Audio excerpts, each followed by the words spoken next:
Like, are you a very philosophical person or?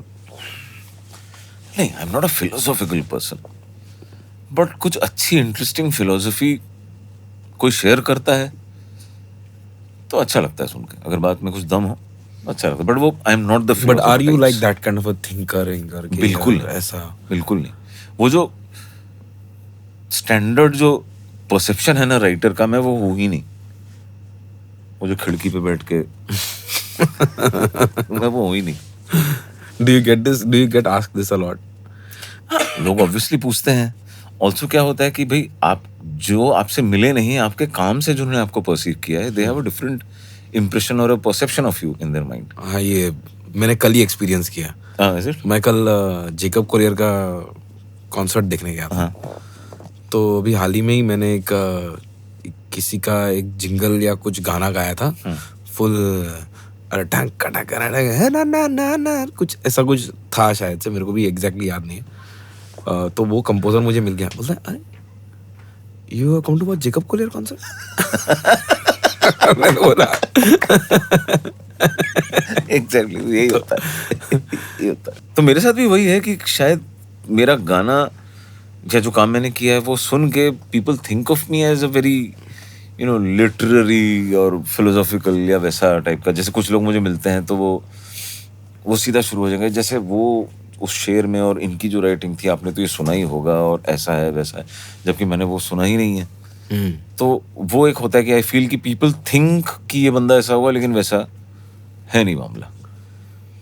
Like being a writer, you said you खुद बोला, you said yourself that you don't read much. मतलब मेरा I'm sure problem you क्या do है, read. मेरा बचपन से एक प्रॉब्लम है। Now I don't know whether that is ADHD, but वो मैं सस्टेन्ड रीडिंग नहीं कर पाता हूँ। Okay.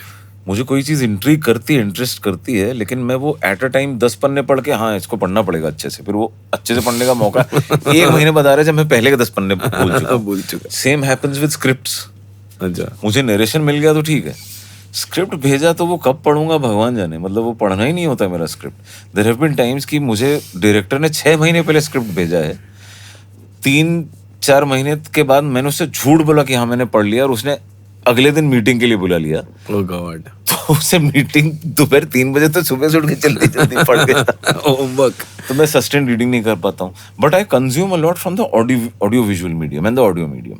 मैं उसमें मतलब सिर्फ देखता ही नहीं हूँ, मैं शॉर्ट स्टोरीज भी सुनता हूँ।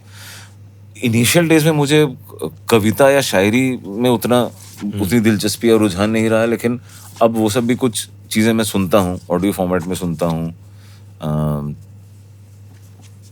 तरह तरह का सिनेमा सीरीज ये सब देखता हूँ, तो वहाँ से I consume a lot whatever I consume that nourishes my thought process perhaps. And बाकी जो मैं जो मानता हूँ कि जो सबसे बड़ा सोर्स है भी आप जो लाइफ जी रहे हैं। Exactly. तो वो जो जब तक वो सब शुरू के जो गाने लिखे हैं उस टाइम तक जितना था, तब से अभी तक जो कुछ हुआ है, मतलब there so much more maybe I have gone through, I have lived a lot. तो अब कहने को I have a few more things to add, a few more things. जैसे कई लोग मुझे, जब हम लोग को है, मुझे नहीं, मेरे ही आसपास के जनरेशन के लोगों को नोइंगली अननोइंगली जब कंपैरिजन होता है, लोग हमारे आज के काम को जब जावेद साहब या गुलजार साहब या जो बड़े या पहले के जो राइटर्स हैं सब उनके काम के साथ कंपेयर करते हैं, मैं तब एक ही चीज़ सोचता हूँ कि you have to understand it's not only about the knowledge they have, the vocabulary और the finish they have in their language, it's also the lives they have lived.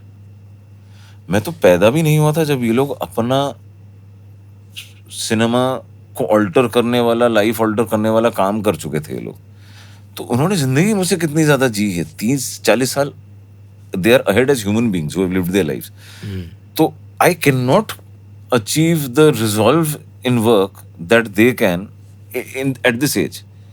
शायद मैं आज इस एज में जो करने की कोशिश कर रहा हूँ वो पहले से थोड़ा मैं ज्यादा सुलझाऊंगा, लेकिन अभी भी ये आगे बढ़ने वाला प्रोसेस है, ये मतलब इसको कंपेयर नहीं किया जा सकता बेसिकली, दैट्स द थिंग। क्या बात है। Amongst your contemporaries, मुझे पता है कि बहुत अच्छा रिलेशन है अभी with other of your co like writers and lyricists. And so do you like wait for somebody's work or does it excite you now? Okay, what are you listening to these days basically? अब ये interesting question है कि now the thing is कि जिस वक्त मैं चाव से सुना करता था वो टाइम था, आई वुड से, कि जिस वक्त मैं नई नई राइटिंग वगैरह शुरू कर रहा था, तो उस time I used to always look forward to कि प्रसून जी का क्या नया एल्बम आया, जावेद साहब का क्या नया एल्बम आया, गुलजार साहब का नया क्या आया, विशाल भारद्वाज साहब का क्या नई फिल्म आई, उसका क्या म्यूजिक आया। अब भी सुनता हूँ, ऐसा नहीं है, लेकिन तब एज ए लिसनर बड़े चाव से सुनता था। ठीक है, ओवर द ईयर सुनता रहा। अब एक दूसरा प्रॉब्लम क्या हो गया है कि now because I am in which इतने साल हो गए हैं, सुबह शाम I am working on some melody, I am listening to a track, I am listening to a track at a certain tempo with a certain scanning that have to crack. उसमें bass भी बज रहा है, kick भी बज रहा है, सब कुछ हो रहा है। तो मुझे एक ऑडिटरी सॉर्ट ऑफ एक सैचुरेशन कभी कभी हो जाता है।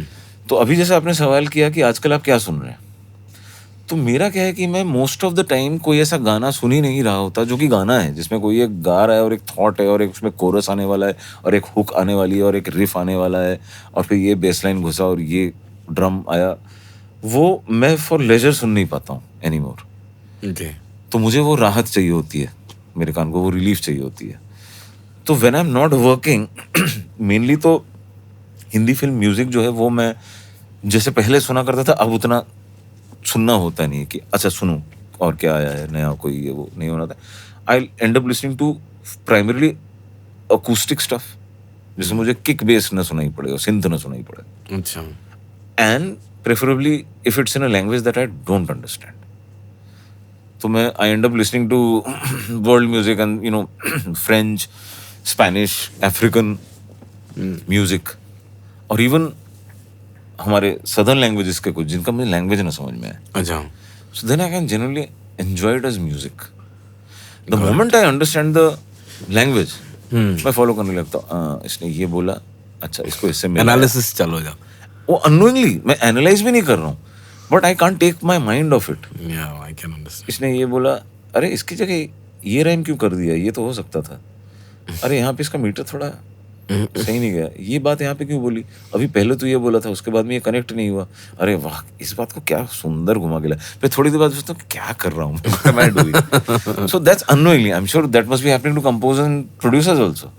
वो जब बेस के ट्रैक सुनते होंगे तो वो सुनने लगते होंगे, ये बेसलाइन यहाँ से घुसा, ये तो गलत नोट आ गया, कुछ तो होता होगा। मुझे तो क्लबिंग जाने को एकदम वैसे होता है कि क्योंकि वहां पर साउंड अच्छा होता है, तो स्टूडियो वाला वाइब भी होता है बेसिकली। एग्जैक्टली। तो मुझे ऐसा लगता है कि यार ये कभी कोई बहुत अच्छा बजा रहा है तो हाँ, you can appreciate it technically, but you need that relief. तो मुझे वो इसलिए अब पहले जैसा उतना, पहले मैं बहुत सुनता था आसपास क्या हो रहा है, अब थोड़ा कम सुनना होता है। वो YouTube के स्क्रॉल करते हुए कुछ एक आया तो मैंने या तो अपने जान पहचान, मतलब हमारे जो आज के कंपोजर्स हैं, राइटर्स हैं, सिंगर्स हैं, किसी का कुछ आया, कुमार पाजी का कोई नया गाना आया, अच्छा अरे देखें सुने, या बाकी जितने लोग हैं, उसमें कौसर का भी गाना हो सकता है, उसमें इरशाद भाई का भी गाना हो सकता है, रहमान साहब का गाना है, प्रीतम दा की कोई और फिल्म है जो मैंने नहीं की है, यू नो उस टाइप के तो सुनता रहता हूँ। नए लोग, the whole indie bandwagon, मैं I was just gonna come to that. तो एक तो मैं अकूस्टिक है, ऐसा लैंग्वेज जो नहीं सुनता समझता हूँ वो सुनता हूँ, और दूसरा often I go to sleep listening to indie playlists on Spotify. So who are you listening to? What do you think about these Yellow Diary, Pratik Kuhad, Anuv? कि I like because it's not that soundscape that I constantly am surrounded by. मुझे वो soundscape बहुत interest करता है, ठीक है। अब जब मैं उसमें सुनता हूँ तो कई बार मुझे लिरिक्स में लगता है कि यार ये क्या बोला, ये क्यों बोला, इसका तो कोई मतलब ही नहीं हुआ, ये गलत हो गया, ये भी आता है। But overall because I always जज सॉन्ग्स एज एंटिटीज, मैं जब गाना सुनता हूँ तो वो लिरिक्स और ट्रैक और कंपोजिशन, हाँ वो एक चीज है मेरे लिए। That's how I started consuming music. तो मुझे मेरे लिए अच्छा लग रहा है, अच्छा है, तो वो मेरा है। तो इंडी में काफी बहुत से आर्टिस्ट के मैं नाम भी कई बार ध्यान नहीं रहते, लेकिन उनके गाने वो रोज घूम घूम के मैं सुनता रहता हूँ। एंड आई, एक तो उस म्यूजिक की मतलब एक I won't say contradictory, how is it different is, हम जिस सिस्टम में काम कर रहे हैं it's all about instant recognition, instant reaction, attention grab करना, हेड टर्न करना। बड़ी पिक्चर का लॉन्च गाना, मतलब सुनने वाले को लगना चाहिए कि गाना आया, हमारा ब्रीफ ही होता है हमेशा। Whereas ये म्यूजिक ऐसा है कि जो मैंने पहले दिन सुना था उसके मुकाबले एक महीने बाद जब मैं उस गाने को सुनना होता हूँ वो मेरे अंदर ज्यादा घुस चुका होता है। ये ग्रो करने वाला म्यूजिक है, धीरे धीरे बड़ा होने वाला म्यूजिक है, तो इनका प्रोसेस अलग है दोनों का.